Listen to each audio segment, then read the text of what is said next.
പത്തനംതിട്ട പരുത്തിമുക്ക് കളപ്പുരയ്ക്കൽ സുമതിയുടെയും രോഗിയായ മകളുടെയും ജീവിതത്തിൽ നന്മയുടെയും പുതുപ്രതീക്ഷയുടെയും വെളിച്ചമാണ് സുതാര്യ കേരളത്തിലൂടെ കൈവന്നിരിക്കുന്നത്. വൈദ്യുതി കണക്ഷൻ ലഭിക്കുന്നതിനായി സുമതി ചെറുകോൽപ്പുഴ KSEB ഓഫീസിൽ അപേക്ഷിച്ചെങ്കിലും നടപടി ഉണ്ടായില്ല. പലതവണ ഇക്കാര്യം അന്വേഷിച്ചപ്പോഴും പോസ്റ്റ് സ്ഥാപിക്കുന്നതിന് 35,000 രൂപ വരെ വേണമെന്ന നിർദ്ദേശമായിരുന്നു ഈ നിർധന കുടുംബത്തിന് ഒടുവിൽ ലഭിച്ചത്. ഭർത്താവും മകനും ഉപേക്ഷിച്ചു പോയ സുമതിയെ സംബന്ധിച്ച് ഇതൊരു ഭാരിച്ച തുകയായിരുന്നു.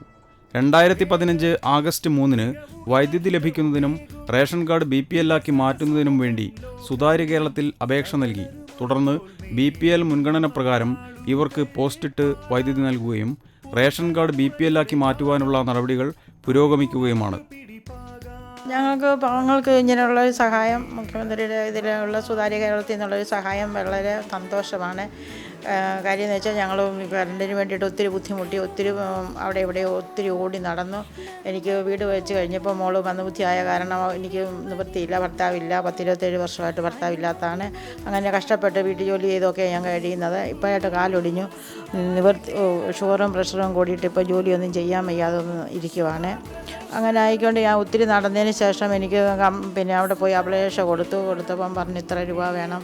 അങ്ങനായി ഒത്തിരി അങ്ങോട്ടും ഇങ്ങോട്ടും റേഷൻ കാർഡ് BPL ആക്കിക്കൊണ്ട് തരാവുന്ന രീതിയിൽ സൗജന്യമായി തരാമെന്ന് പറഞ്ഞു. അങ്ങനെ ഞങ്ങൾ ഒത്തിരി കഷ്ടപ്പെട്ടു.